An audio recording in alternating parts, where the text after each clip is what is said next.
Welcome back to another Chess.com game analysis, and today I'm going to show you a 5-5 blitz game where I had less than 1 minute on the clock for half the game, and my opponent had over 5 minutes for a good majority of the game. My opponent was going to the challenge of playing blitz but end your clock with more time than when you started, like only play on the bonus time. So let's get right into it. I go for the Danish game, but my opponent is not having any of that. Knight to c6, pawn to d5, a book move. But I didn't study any of this, so that's just how good my chess instincts are. I'm basically a walking chess book. Now knight goes back to e7, knight to f3. Best move, I'm basically stockfish, bishop to g5, putting pressure on the knight, and then if he plays something like this, I can capture rooting the pawn structure.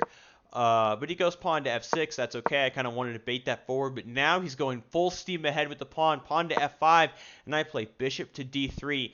I should have defended with the knight, but my logic was if I defend with the knight, he can take here, I can take here. Now my knight no longer defends the pawn, so he could take here, except of course I didn't see that the queen is still defending that pawn the entire time. So that's a little bit of a silly mistake by me. Now he's going even more full steam ahead and attacking the bishop. Bishop goes out of the way. Now knight goes back to f6. Let's take a look at the clock situation here. I hid my opponent's name to protect the innocent, but he has 5 minutes and 26 seconds left on the clock. He didn't use any of his regular time. He's just only on bonus time, and I have 4:47. Now queen goes to e2, pawn to h6, knight c3. This is all pretty just standard developing moves. I go queenside castle. The computer really wanted me to go bishop captures on f4 because after pawn captures, now I have pawn to e5, and this just really allows me to blow up his center.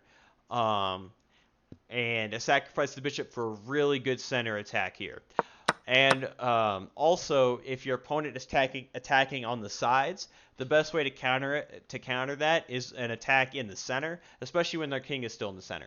So I decided to get my king out of the center with queenside castles. Pawn to b5. He's going full steam ahead on the queen side. Let's attack my king. I go pawn to g3, threatening the pawn when I should have done the bishop sacrifice maneuver.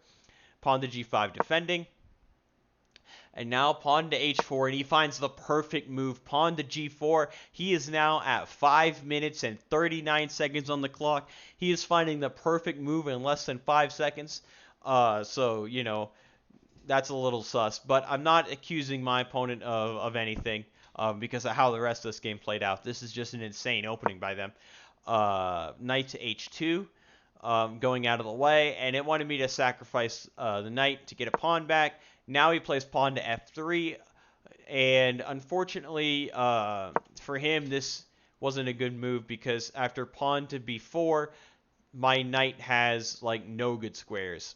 It can go here, and then it can get pushed off of that square, and he can just start attacking me.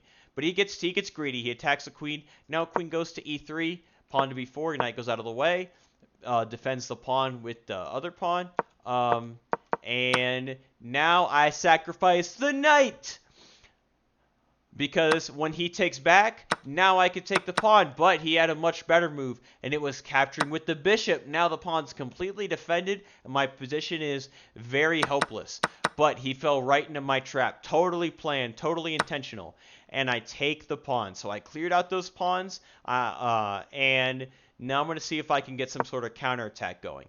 Bishop to g7, so now the rook can get in the game. Now queen goes back, and now rook to f8, a mistake. Unfortunately, castling was better here than keeping the king in the center, although it kind of makes sense to keeping the king in the center because the center is pretty locked up. And yeah, pawn to f4 might open things up a little bit, but the king side does look a little bit more dangerous. So I understand this move by my opponent. Let's take a little time check. I'm now at 2:24, a little less than half of my time remaining. My opponent is at 5 minutes and 37 seconds left. My opponent is still just big chilling on time, just only playing on bonus time. And also this rook move, it piles up on this pawn right here. So I play pawn to f3, kicking away the knight and protecting the pawn. And now queen to d7, and I find not the right move. I fall right into his trap. I had bishop to b5, and this is a pin with the queen and the king. His only hope is to block with this knight. I think that's the best move. Oh no, because I could just do that. I'm such a idiot. He does this, and then if I take like this, then he has the knight to cover.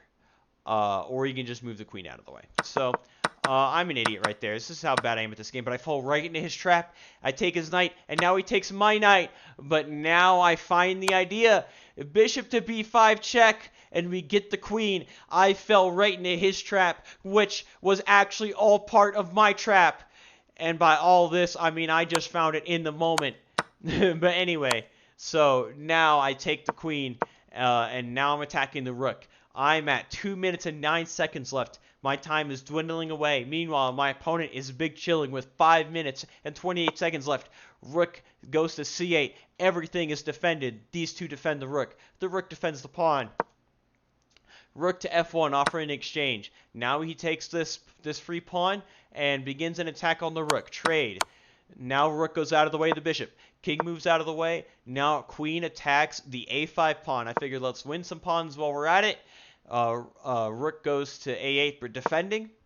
And I move my king to b1 because Ben Feingold says always go king to b1. Pawn to h5, setting up this bishop-pawn fortress where they protect each other. An impenetrable fortress.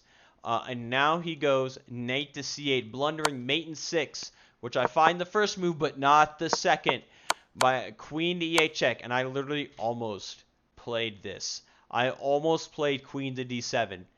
And I am down to 1 minute. I used, look at the time, 109 to 43 seconds. I used 26 seconds. I used 26 seconds, but it was well worth it because if I didn't use those 26 seconds, I lose the queen in the game because I almost played queen to d7. But instead, I play the check, king goes out of the way, and now queen to f7, putting pressure on the bishop. After I played bishop to f6, the bishop is actually pinned. So he has to defend with the rook. Now it's a free pawn. Knight goes out of the way, and now I'm going to trade off the bishops. Now queen goes up. It takes another free pawn. Bishop attacks rook. Rook goes out of the way, and now he takes the pawn, and he is threatening rook to g1 checkmate. That is a back rank checkmate, and I cannot do anything about it unless I push this pawn up or something like that. Obviously, pushing this pawn up is a bad idea because the knight's still covering that square.